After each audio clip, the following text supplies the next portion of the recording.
We're taking it slow, crafting life as we go. From laughs to tools, from brews to skies, we're squeezing joy, no need to try. It's life with a twist of lemon. Two best friends and a vibe you can lean on. Tales, ideas, and a pinch of delight. We're bringing sunshine day or night. It's life with a twist of lemon. Two best friends and a vibe you can lean on. Tales, ideas, and a pinch of delight. We're bringing sunshine day or night. Life with a twist. Life with a twist. Life with a twist of lemon. This is life. With a twist of lemon. Jonathan, it feels like it's been a minute since we've talked. You came back from Disneyland and then you've been largely quiet. I suppose that's true. I've had things to do. Last week was kind of busy, but we did talk last week about the Disneyland trip. We did talk about the Disneyland trip, and then I didn't hear from you. And days went on and on and on, and I wondered, where in the world is Kohlmeyer now? Did he return to Disneyland and I don't know? No, I wish. I woke up to negative 4 degree weather here, Stan, today. I was just going to ask, what is the balmy temperature of eastern Iowa? -4 sounds awful. As we're recording, we are at 8 degrees on the positive side, which was the high today. 8 was our low, 12 was our high. Wait, no, that's not right. 12 is not our high. 23 is our high. It's 12 right now. So, yeah, it's cold, John. This time of year always makes me wish I was somewhere other than Indiana. You should make that happen. Yeah, I don't see that. I don't see that in my future right now, Jonathan. I need kids to move out first, I think. But, it is what it is. So, okay. All right. You've been back. Where have you been? Like, what have you been up to? Why haven't I heard from you? I feel like you have heard from me, but our paths have not crossed. Like, we FaceTimed you. Was that before we recorded, maybe? Because I opened a bottle of wine, and my daughter now associates lots of things with you. But thanks to our wine advent calendar, it's like, oh, wine means we FaceTime Uncle Stan. So I think that's a good association. I have some minor concerns, but in general, I'm did I miss the FaceTime? So you sent me a video, or your wife sent me a video the other day of your daughter on a play phone saying Uncle Stan, which it was a TV remote. It was a TV remote pretending to be a phone. I love it. Yeah. All right, what have you been up to though? I don't know. I've had work. I've had church meetings taking over my life. And then, cooking food, cleaning things up, getting resituated after traveling. That's a lot less exciting than I was expecting for someone who I haven't talked to in a week. I mean, I did text you a couple times. You weren't overly talkative. What have you been up to, Stan? This is a two-way street. John's like, why are you interrogating me? So I think we're recording on the Monday before this releases. I had the day off. I actually had I think wildly productive day. I woke up insanely early. I was up at 5:45 today, and I started reading. So today, you texted me a couple things, but you texted me like really long chunks of text that is very hard to read, like while I'm working. Yeah. So if I don't text you like a Zoomer, you're not going to respond. That's what you're telling me. But sure, John, I read a lot of stuff today. I feel like this is what retirement could look like if it is the way that I want to. The day that I had today. So I woke up and I was reading Julius Caesar. I've got the second book in the Silas series that I've been enjoying. I've been reading some favorite Father Brown stories, and then I've been reading Dante's Inferno. So I touched all of those today, which was amazing.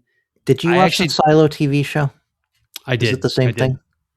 So there's 3 books in this series. Okay. The 2 seasons of the show are based off of book 1. It adds a lot of world building to book 1. Book 1 is pretty fast paced, not much of a world building book. I loved the show, which is why I decided to read the book. I remember you recommending the show to me, which I have not watched yet. But there's several of those. So I genuinely enjoyed it. So I jumped in. Book 2 is wildly different, different setting, different time. It's all very dystopian. So if you're not into dystopian books, like don't read this. But Mhm. I'm enjoying it so far. But I did that today. I had a Pilates class. I baked bread. I've been doing pretty good with that as one of my New Year's resolutions. It's just been a chill day. And I had, so the reason I'm reading Dante's Inferno is because we've got a little poetry reading group at church. We're reading Dante's Inferno. And yeah, I mean, it's been good. Is this only poetry that you've been reading, or is this an offshoot of like when you were reading all your classics? This is an offshoot. This is totally unrelated to my classic stint. And the classic stint has been largely driven by Lucy's curriculum, which is why I'm reading the Father Brown stuff, which I don't know. Have you read much Chesterton? I have not. I'm trying to think if I've read anything. So I vaguely recall reading. Oh, I read Everlasting Man or something like that. Oh, okay. All right. Yeah. I think that's all that I've read, though. Everlasting Man and then Orthodoxy. Those are pretty popular texts. I think I read portions of Orthodoxy. I don't know why. I have this unfounded aversion to Chesterton. So like I had to build myself up to read Father Brown, and I actually kind of enjoy it. It's like a little Father Brown's a priest, but he's kind of like a Sherlock Holmes type character. Nice. And his solving of crimes seems to be at least correlated to the fact that he hears confessions, and so he really deeply understands bad people. is the gist. Yeah, it's not bad. It's not bad. So Lucy's got to read it, so I've been reading that. Historically, I've been a book reading monotasker. Like generally I have one book that I'm working on at a time. But like I finally updated my Goodreads, and I think I have 4 in progress right now. So 4? I am reading Julius Caesar. I have also started reading The Lion, the Witch, and the Wardrobe out loud to my 2-year-old as of the day this comes out. What else do I have? Oh, finally, I had a hold on the audiobook version of Sunrise on the Reaping, the newest installment in the Hunger Games world, which is just okay so far. And then why would you do that to yourself?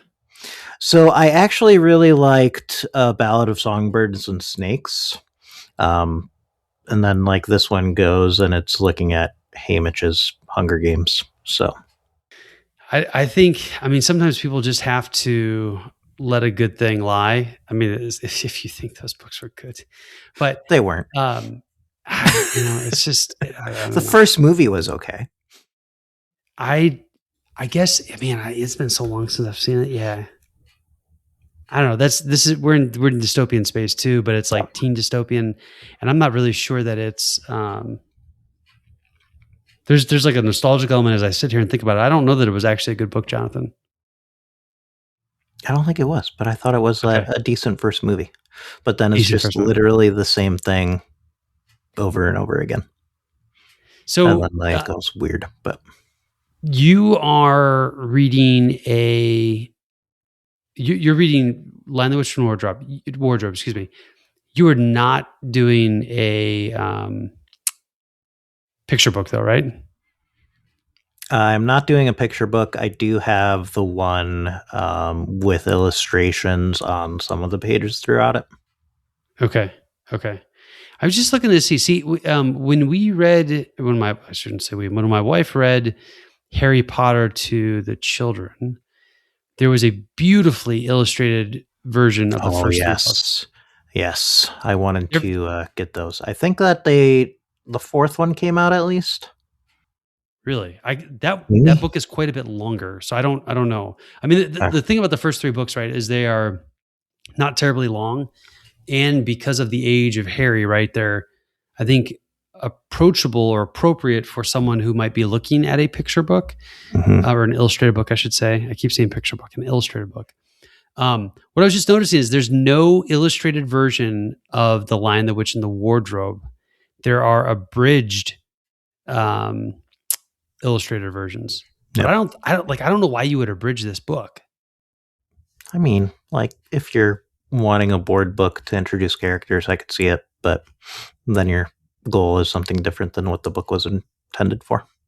Yeah, and this is not a long book, and it's exceptionally approachable. So we have been getting through about 2 chapters at a time better than I could have ever dreamed. Okay. Oh, here's a heavy hardbound 528 page book that says it says that full color illustrations, but it's not like a fully illustrated book. Okay, wow, these are lovely pictures too. But this is like a $70 single volume of the Chronicles of Narnia. I don't think you want that. Yeah. All right. Well, that's awesome. That's one of, I think the other day, Evelyn, my daughter, was asking what my favorite book was. And what do you? Well, I mean, I kind of spoiled it because we're talking about The Lion, the Witch, and the Wardrobe. But her first guess was not that. Her first guess was actually Lord of the Rings, which is a good guess. Yep. But Lion, the Witch, and the Wardrobe, hands down, my favorite book. Nice. Where does Slaughterhouse 5 rank in this list? Slaughterhouse 5. It's not. Not top 5. No, it's not top 5. I enjoy Vonnegut a lot, but I don't know that I would put him near the top. I mean, Lord of the Rings is probably number 2 or number 3, to be honest with you. But I feel like you have entered this phase of life now where this list probably changes on a fairly frequent basis too. Because like if I mention the Screw Tape Letters, like is that in the top 5? That's a good question. I don't know. It could be. I'm not certain as we speak about it now. I am slated to read that novel again here this second semester. So I'll be able to give a better assessment of there. I was actually trying to sit and think so To Kill a Mockingbird's always been in my top 5. It's probably 3.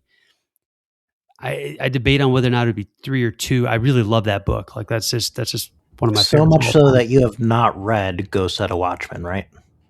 No, and I never will. Yeah. If she had intended for that to be published, she would have done it. I think the critiques I've read of it have all like solidly convinced me I have no business reading it, right? I have read it, and I would agree. What's funny about that is you don't even like To Kill a Mockingbird. I like To Kill a Mockingbird. I thought you didn't like To Kill a Mockingbird. I could own a copy of To Kill a Mockingbird. Well, that doesn't mean that you like it, Jonathan. That just means you own it. I like To Kill a Mockingbird.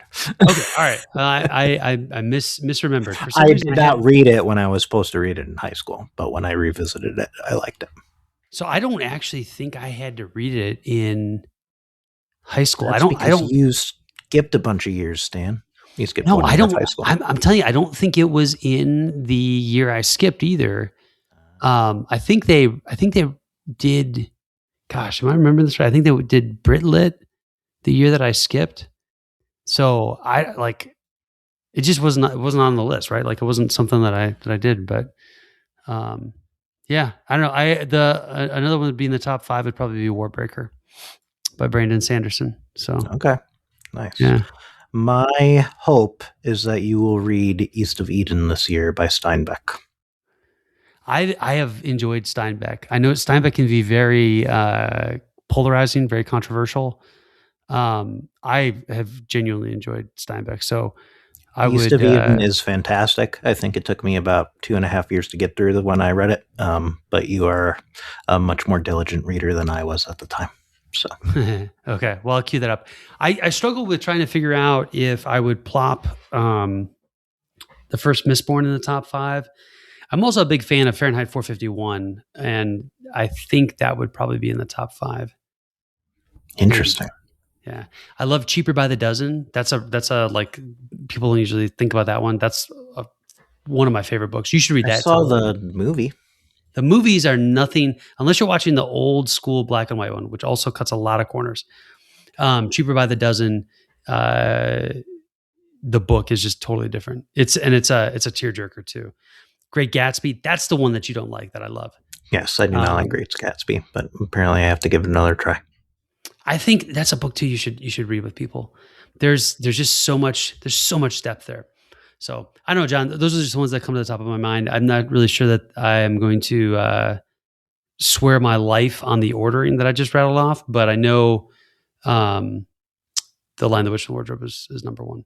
So there's a cartoon version of The Lion, the Witch, and the Wardrobe, which my elementary school had on VHS and would play, like when we had a rain day or whatever. And I know you're looking at me like I'm crazy right now, but I'm trying to think if I've seen an animated version. Like I remember the old series with the goofy stuff going on that we watched in school. This is animated. It's a full-on cartoon.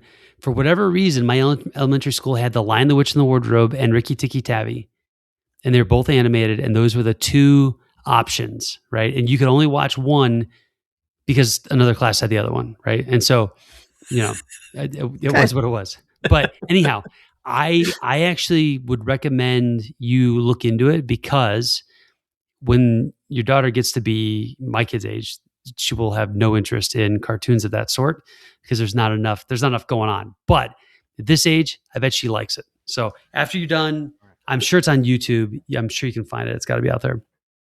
But okay. Do you want to talk Julius Caesar? I think you're slightly more ahead of me, but I'm slightly more ahead of you. Spoiler alert: he dies. I think we should wait to talk about it until we're both done. So I do have a question about pacing. Are you trying to hit like a certain pace with this book, or what are you doing? I'm not. My goal was Q1. I'm going to blow that out of the water.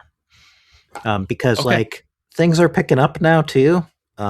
So like we said you're in Act 2, right?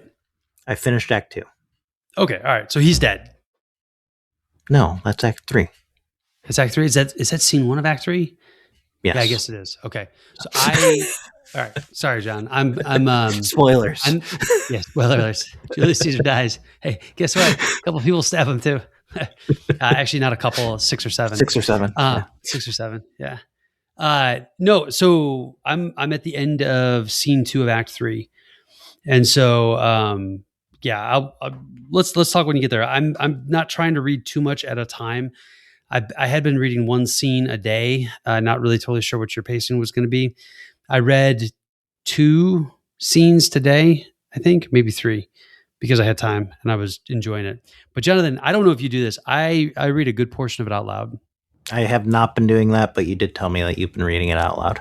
Yeah, out loud to myself. I was sitting downstairs at 6 a.m. In the dark, except for the fireplace, which I'd turned on, and a cup of coffee. What? You turned on the fireplace? I turned on the fireplace, yeah. Wow. Yeah. So yeah, I was all by myself. My toes were a little chilly, and I thought, I'm going to put the fireplace on and I'm going to read out loud to myself. And I have an awesome soothsayer voice. I'm just going to leave that there for you to think about. Okay. We have a new goal to try to get that on the podcast. We'll try to, I don't know about that. Okay. So I think we save Julius Caesar for when we finish up. I did, we haven't talked about AI in a bit, and I wanted to float an idea by you. So I have this recurring experience with people, largely at work, but also in my spare life, my spare time, in my real life, in my non-work life, where I tell people how I use like ChatGPT or just AI in general, right? And they seem amazed. And I think that we have a series we're going to call AI Pro Tips, but we're not pros, and they're not really tips. They're just how we use it. I mean, you're kind of a pro. Nah, I'm not a pro. But here's what I think. I think we should talk about how we use it, and just like, so I'm going to go this week, and there's an example. Okay. Next episode, you're responsible for figuring out something you do with AI that, let's say, your mother would consider a pro tip, but it's just how you do business. I think my mother's afraid of AI, but okay. All right. Give me more context. Like, why are they amazed? Or is this an example of why they're amazed? Well, I think there's a lack of imagination, and it's just because they're used to a very binary input-output oriented computer that does things in uncreative ways, right? So they're basically using it like Google. Yeah, exactly, right? So, and I think most people probably fall into the AI as a replacement for Google trap, right? So here's something I did today. Right? I gave it a piece of content. It's I'll explain exactly what it is. So it's a appointment with a nutritionist to talk about, well, nutrition and like lifestyle stuff, right? So I copied the prompt into a ChatGPT conversation, and I was like, hey, I want you to give me some ideas on what I should do in this appointment, because it's just like the description is just generic enough to like get you to sign up, but not allow me. So it brainstorms a whole bunch of stuff, right? And I'm scrolling and trying to type, and I was like, you know what? I don't know why I'm like trying to like keep track of what it said and like respond to it. So I said, hey, these are great ideas. I would like you to ask me question by question until we can fill it all in, right? And that thing, right, where you say, give me some recommendations, and it throws a whole bunch of stuff at you, and you're like, okay, now we're gonna have a conversation, like a literal conversation. Ask me a question. I don't think people think about telling AI to ask you a question, right? Or even to do like to actually have the AI orchestrate the multi-turn conversation, right? So you can imagine, like I give it and it's like, hey, so first of all, tell me what your 6 to 12 month goal is, right? And I do that. Okay, cool. Tell me how old you are, like what height you are, right? And I give that. And then it's like, all right, so let's talk about your current medications, right? And this is literally the conversation that it's having based upon the prompt, because it's trying to build enough information for me to go into this nutritionist meeting I'm going to have. So for this, were you interfacing through the keyboard or were you in advanced voice mode? So this actually was on the keyboard. Maybe it's more natural when I do it on voice, but in this particular situation, I had a block of text and I was already sitting at my laptop, and so I dropped it in. And the other thing too is this is not a sit down and do it all at once kind of thing. Right. This is I'm going to work on it a little now. I'm going to work on it a little later. I'm going to work on it a little later yet. Right. And so it's asked me a question. I'm going to answer it, go do some other stuff. It's going to ask me another question. I may or may not get to tonight. I don't know. Right. But it allows me to start like a project, if you will, around trying to prepare for this meeting with a nutritionist. Yeah. I think that's how I generally use AI. Occasionally I'll do like quick answer things. But I think I told you before I left for Disney that I basically created a report based off of meeting notes. And throughout the course of that conversation to get to the final product, ChatGPT asked me something like 85 questions total. And I spent 4 hours producing this document, which without it probably would have taken me at least 3 days. And I know that this is more natural for you, at least on the ChatGPT side. I have a habit, for whatever reason, of not doing this, but when I do it, it's gold. The funny thing is, when I'm doing coding, I fall into this pattern all the time, consistently. Right? Like, hey, what do you think about this? Ask me some questions. Because that's your like how you are normally functioning in your day-to-day life. I guess so. It's just I've been trying to get myself to do it more for the non-coding oriented things.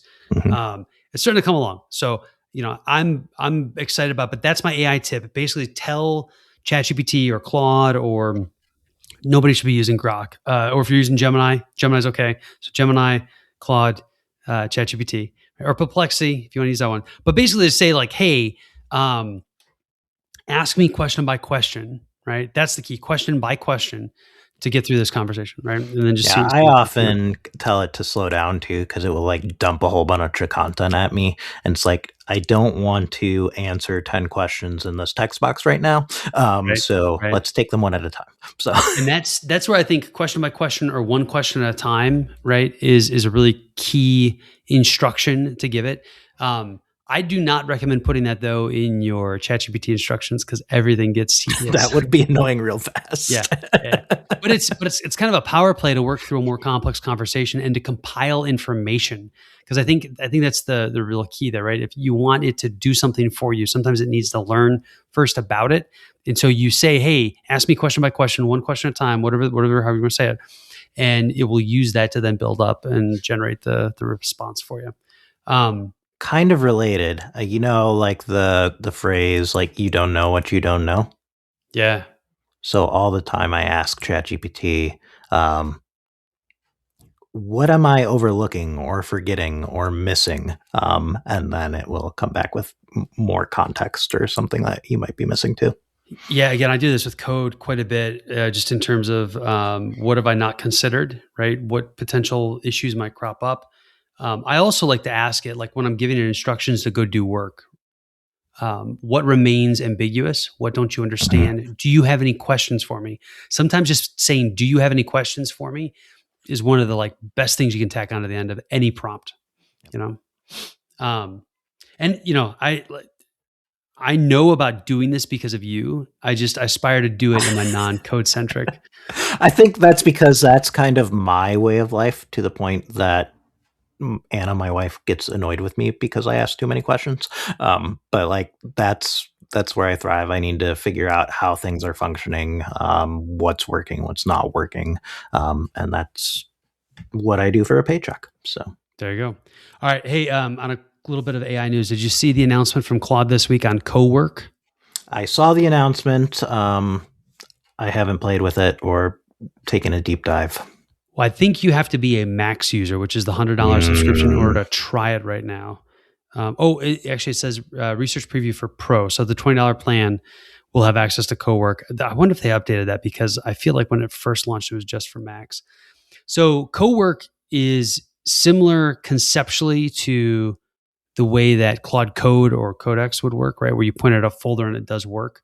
Yep. But now, instead of being code centric, like you pointed at a folder on your desktop, right? PDFs, images, docs, Google like Word Drive, docs, whatever. yeah. Yeah, whatever. Yeah, exactly, right?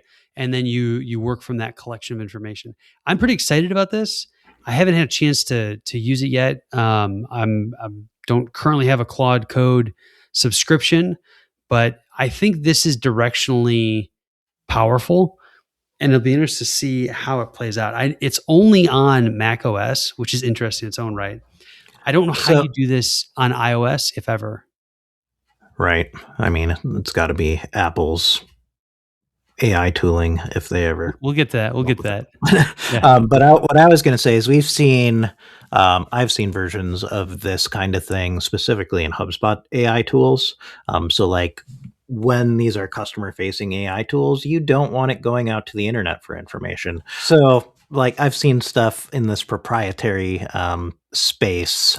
So it seems only natural, especially as the AI tools try to move out of the early adopters who are used to writing code, things like that. So like coding tools was a natural step to take, and now starting to move out into really other business systems and how people are working and solving real pain points there.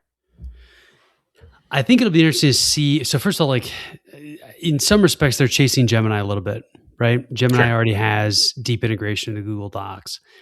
I look at this and I wonder, like, is Box.com or is Dropbox still a thing? I think they still exist, yes. Okay. Like this would be a heck of a play for them. I think they're probably woefully behind on the whole AI chat thing, but you know, they've got access to files. Apple could do this if Apple had half a brain about, you know, doing AI and LLMs. And maybe, Jonathan, maybe that's as good a segue as any into the topic du jour of the day. Is this the one that we teased at the end of last week's episode? Did we tease? I don't remember. Did we tease at the end? Maybe it was off air, but I thought we did. Okay. Has the HomePod gotten worse? Has the HomePod gotten worse? And I think since we recorded, what's been interesting is Apple and Google made a huge announcement about Gemini, right? Coming to the iOS ecosystem and basically becoming Apple's LLM of choice. So this is fascinating to me because I presume the way I interpret this is that Gemini is going to power the Siri of all things Apple, right? Mm-hmm. Maybe on the HomePod, definitely on the phone.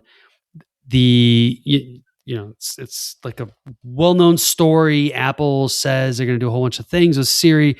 They have done absolutely none of them. They've released a whole new version of their operating system since they said they've done nothing. The most that we got was really ChatGPT can be exercised from Siri, but it's not really a natural flow. I don't know. It's not. I wanted to ask you, like, how often do you say, "Hey Siri," sorry, I'm going to activate everything. Sorry. "Hey Dingus, ask ChatGPT XYZ." I have once, like when the feature was released. Hey, there you go. You've made the robots angry. Yeah, thankfully they aren't the sentient ones. So. I wonder if that'll come through the recording. So dear listener, I have a HomePod in my office. She is angry right now. wanting to know what I need. And it's But it was kind nice of that she ironic. listened to your activation phrase. Yeah, she listens to my activation phrase, which is comical because most of the time she doesn't, right? Correct. To the point that I'm actually like, I don't know. It's so unreliable right now that I find myself actually just pulling out my phone and holding the button, right? Yeah. In order to trigger Dingus. And then The one on the the one phone, she time, probably understands you, but on the HomePod, it's like I've had terrible results recently. oh, it's hit or miss. It really is hit or miss. There's something weird too, where my wife at the end of the day will come in and say, "Hey, Dingus, turn off my lamp," right? And for whatever reason, Jonathan, my phone picks up her Siri request, but I'm always reading on the Kindle, and like I go to swipe. I didn't understand that. HomePod's still in the background, wanting to know what's going on. Uh, but like as soon as I swipe on Kindle, it then dismisses the Siri interaction. So like it picked up her voice, but didn't know how to respond fast enough to it. It's just maddening. It really is maddening. Why is your phone picking up her voice? It shouldn't, right? It shouldn't at all. There's a HomePod in the room. There's her phone and her iPad. All of them have the Hey Dingus thing going, right? Yep. And my phone is technically closest to her voice, but also has only been trained for my voice. So it should not be picking her up. And Jonathan, I don't know if you've noticed, Mrs. Lemon does not sound like me. No, she does not. But that's just the voice recognition part. I think the part you're really annoyed about is like, does it do the thing you tell it to do? So specifically, I have one in the living room, and like what I use it for the most now is to play a song, right? And half the time it will not play the song that I actually asked for, which is very frustrating and sometimes dangerous when you're trying to play a song for your 2-year-old. Oh yeah. So I've gotten some really weird K-pop songs that come up when asking for a Jimmy Buffett jam, right? And I'm sorry, I don't believe that there is any universe in which a computer should confuse K-pop and Jimmy Buffett. Like I think they're very different extremes. I think saying like it doesn't matter how specific you are. You can give the song title and artist, or you can give a whole album name, and it will still mess it up. Yeah. I have actually stopped. So I feel like when it first came out, the HomePod first came out, there were 3 things that I did pretty regularly, right? Hey Dingus, play this song. Hey Dingus, turn the lights on, right? Mm-hmm. And then the final one was, hey Dingus, set a timer for 10 minutes or whatever, right? Yep. Like, especially in baking. I don't think the timer is a capability of the HomePod anymore. They don't work. They straight up don't work. And I am not doing anything different than I was doing 2 years ago. This is where I think that they really, I don't know if I don't know what's going on, but it's not good. And heaven forbid I do something more interesting, like ask it, hey Siri. Oh shoot. Sorry, dear listeners. Sorry, dear listeners. That's going to be awful. And I don't have the ability to edit this out. But if I said, hey Dingus, is there a calendar event this week that has the word recycling in it? Which is a request I asked today because I was like, is this a recycling week? Right. And, it came back and it says there's no calendar event called recycling today. Well, no kidding, because it's not trash pickup day. Well, that's better than saying, here, let me tell you about recycling. Or you can learn more by asking from your iPhone. But there is an event on Wednesday, and I said this week, right? So it should have been able to figure that out. Reminders is another one that drives me nuts. I'll say, hey, Dingus, add such and such as a reminder to my, coding list or whatever. Yep. And what it does is it puts the whole stinking sentence as the reminder. And it even gets a little more ugly when I do something like, hey, Dingus, add a reminder, I don't know, bake bread today, right? If I type that in, it would suggest to me today as a due date for the reminder. Yep. But instead, via Siri, there I did again, Jonathan. It's so impossible not to say. It puts the word today in the like name for the reminder, which is actually kind of worse because now it's missed one of the most critical pieces of that reminder, which is I want to be like told reminded about of it today. Yeah. And what makes this the worst is that the HomePod was better than this when we first bought it. Yeah. Yeah. The And HomePod was materially better because I bought 4 of them, Jonathan. I have 4 of them deployed in my house. so we've seen it going down in performance while technical capabilities in basically the new space that this should be excelling in have gone off the charts. Yeah. And for whatever reason, they did not bring any of that ChatGPT integration into it when they rolled out it was actually the previous version now. At least they didn't release, a brand new HomePod and then have it not work. Oh, I'm sure that's coming. I'm sure that's coming because this is now a pretty old device, right? It's gotten worse in my house, and that raises an interesting question. Like, if they release a new version tomorrow, would you buy it? Tomorrow, probably not. Okay, what about 2 months from now? Depending on reviews and how they showcase it, maybe. Yeah, I love this device. I bought 2 of them. I am cheap, so. But think about this. So the showcasing the device, because of what they did with Siri, would you actually trust them showcasing a new LLM? I think I would trust the commentary around it. Yeah, I don't know. In a controlled space, maybe. I don't know. I'm super skeptical. I know, Amazon has been at it. Google's been at it with their home devices. Amazon overhauled. I've been super, super curious about going and trying out one of the new Alexas. Our smart home days started with Alexa devices. They did, and they started off with programmatic skills, and they were cool. They were super cool. Now, I don't know. Am I like willing to get back into the Alexa ecosystem? I don't think so. But also, like, I'm not sure how much longer this HomePod nonsense can go on before I just start telling, like, don't answer any more queries. You're just a speaker, Right.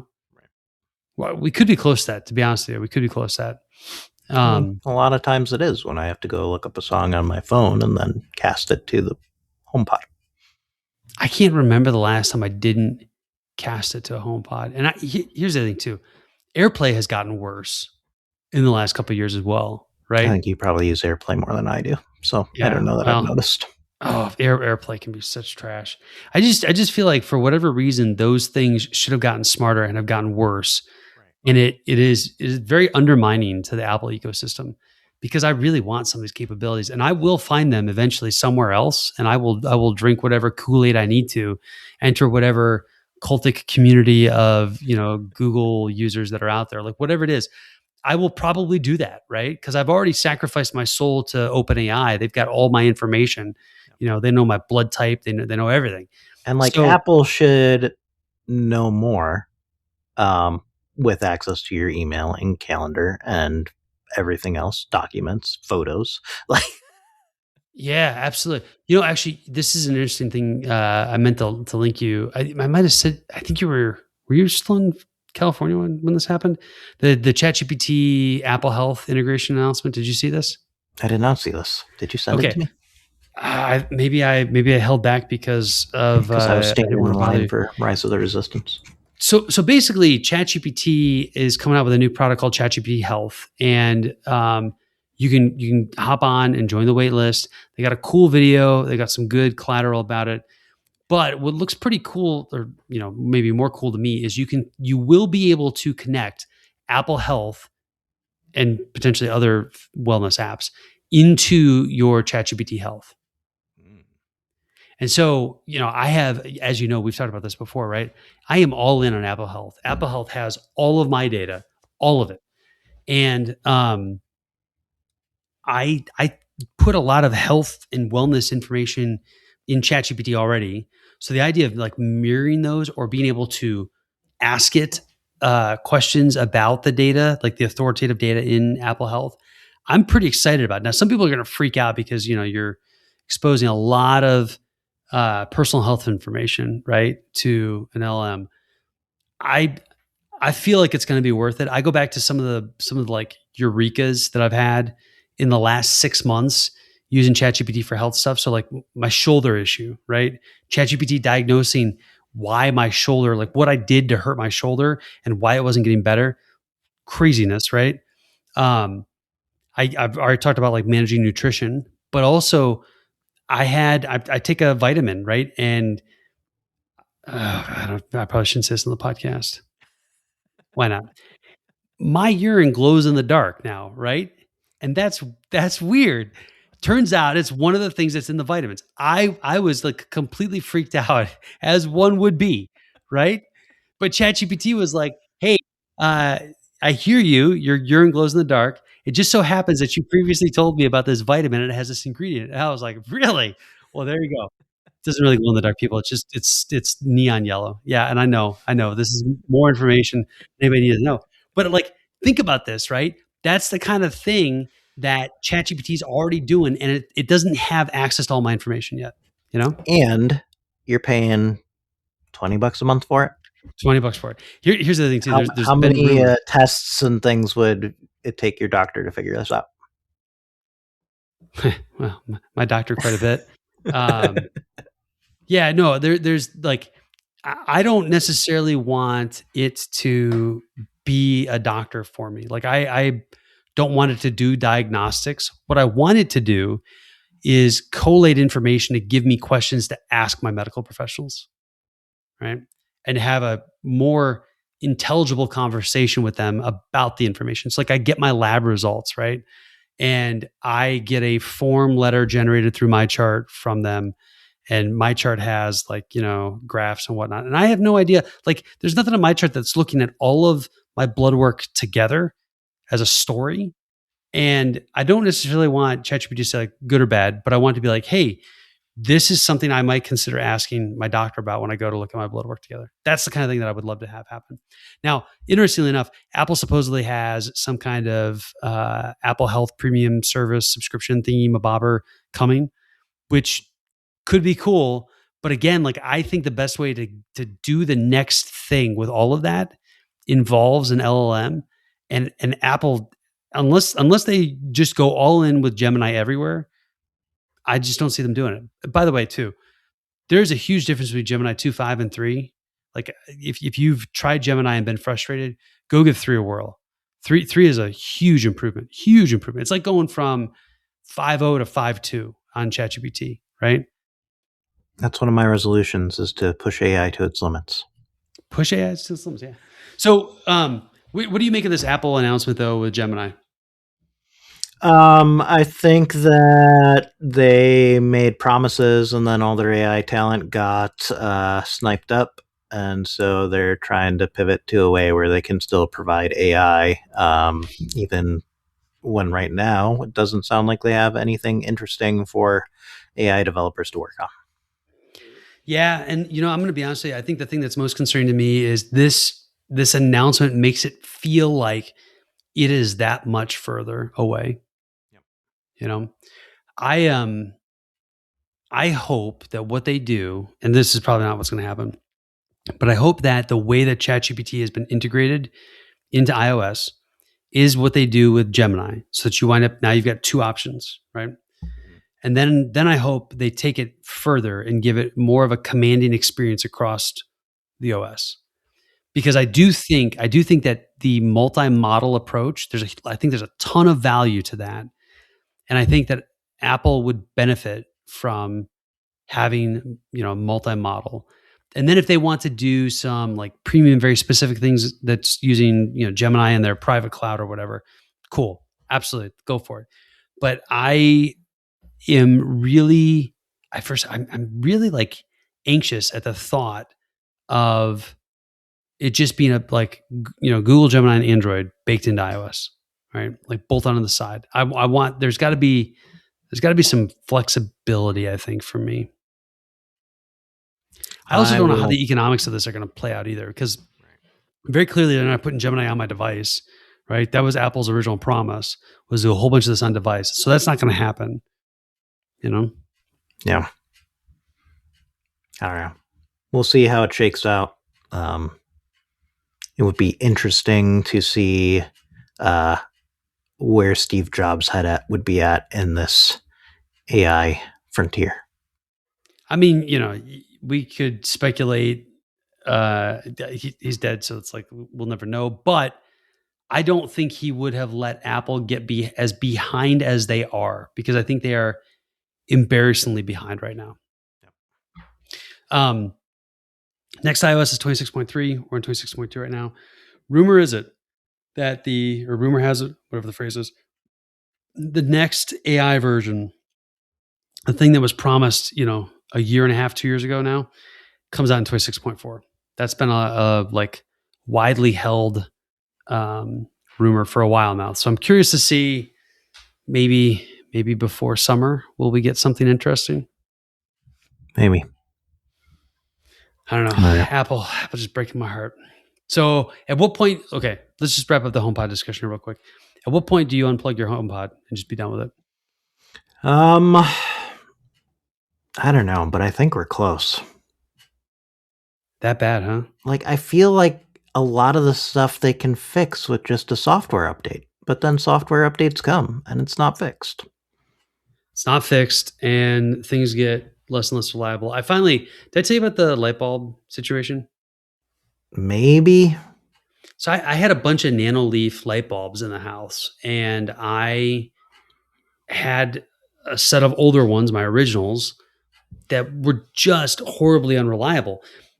Did a whole bunch of Googling, let ChatGPT do some research, basically found out that when Apple upgraded the way they handle Thread and Matter, right, the home protocols, smart home protocol stuff, they basically ruined my light bulbs, right?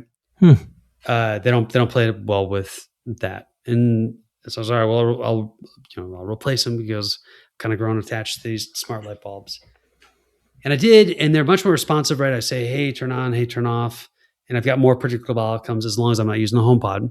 Sure. But I've got this horrible problem where the one that is on my nightstand, I used to have, I have an automation that will turn it on at 6:50 a.m. at 10%. At 10%, it is not jarring. It will not wake me up, but I will wake up and there will be light already in the room. If I go to bed and I turn the light off at 100%, it doesn't matter what the automation is set to. It will turn it back on at 6:50 at 100%. You know what happens with 100% bright white LED? I wake up every single time and it's a little bit jarring. Angry Stan. Oh, it's so silly, man. I really do think it's the regression of these things. Right. Because they have worked well. They have worked well. They worked so well, I bought more, right? Right. I doubled down. And now they've all degraded. And they're at a point now where I'm thinking maybe I'll just go back to non-smart technology. Right. Right? Just like a light switch. Maybe I'll try just a light switch, Jonathan, and I will get out of bed and I'll flip it. Or you know what I could do too? I could do the clappy thing, because I think the clappy thing probably still works like it did 20 years ago when my grandma had one. That's my hypothesis. There you go. Well, right. I guess we'll see. The technology is improving, so everything else should catch up, right? You would think. It just doesn't seem to be that way. So, all right. Speaking of technology, and one more Apple dealio to go here. So, I bought a new car. I won't go into a lot of detail about the new car today, but I've been wanting to talk to you a little bit about the HUD. The is it HUD? Is it the HUD? Is that what they call it? What is the heads-up display? Yeah, it's not a heads-up display though. It's the automotive display. What do you call the display in a car? I thought there was a different term for it. Yeah, it says heads-up display. Some heads-up. No, that doesn't sound right though, Jonathan. The display in a car, right? So are you talking about where your speedometer is, or are you talking about the big tablet that they mounted where you used to have knobs in the radio? Tablet, although okay. I've been driving a Honda Odyssey. It's just about 2 years old, and I wouldn't call it a big tablet. I would say it's original iPad mini sized. Okay. And it's been fine. So it's CarPlay. I got to plug it in. and I like CarPlay. I didn't have CarPlay before the Odyssey that I got 2 years ago. But I also, it's so in the Honda, it's so disconnected from everything else that I was starting to understand why some people were not sold on it, or why some of these big automakers were like, no, we're not going to do CarPlay. We're not going to do Android Auto anymore. We're just going to do our own interface. Because it's kind of like I go to mess with my heating and cooling, right, in the car. I pull up a Honda display, and Okay. I got to like hit a bunch of buttons to get back to CarPlay, and it doesn't dismiss, it doesn't restore, like all this. So I bought a Subaru. That's what I bought most recently. Again, I'm happy to talk about this in the future, but the Subaru has CarPlay in the middle of their own UI, and there are things that you can tap that actually pop up over top of CarPlay and then will dismiss. And it's a much better experience. And the display is bigger too. And so now it's kind of funny. Like my trajectory is like, I really want CarPlay. Bought a car, had CarPlay. Using CarPlay, I'm like, oh, this is actually a pretty disjointed experience. Got a different car. The experience, it's not integrated, but it's like connected, if that makes any sense. Sure. And I'm kind of back to, I really like CarPlay. Like it works. And I'm really glad I don't have to log into 10,000 different things on the car. That's like Apple's value proposition is it works. Didn't have to install drivers. Things just worked. And now we're running into all these things that don't just work anymore. Yeah, it's yes, I think so. The car story is a little different. So first of all, the It Just Works is like, I listen to my music. I listen to Libby, right? There's no Libby app, as far as I'm aware, that comes like on the main Subaru app store, the Honda app store, right? Like, Sure. I don't even think that's a thing. But I'm able to listen to Libby or listen to, NFL Premium Plus Radio, whatever it is, while I'm along for the ride. I can use Apple Maps. I can use Google Maps. I can use, some other app. I don't know. Is MapQuest still a thing? I don't know. I wonder, does MapQuest have an app? Anyhow, I can use Zoom to call in instead of my phone, right? Like all of those things, those just work. They're driven off my phone. I got it. Cool. Great. Fantastic. But then the thing that's been weird to me about the car for the last 2 years is then going to do car stuff, like things that are legitimately car centric, even like changing the balancing of the radio so that the kids don't have to hear it in the back. Like you got to hop out of CarPlay, you go to this thing, and then you hop back in. It feels very disjointed. Subaru, it's still very much just it's disjointed, but it feels less so because of the way that they basically like they've got their OS and they run CarPlay in just like a little window in the middle of the OS, and it works for me, and I like it. I don't know, John. I wasn't expecting that, so I've come kind of the full gamut here.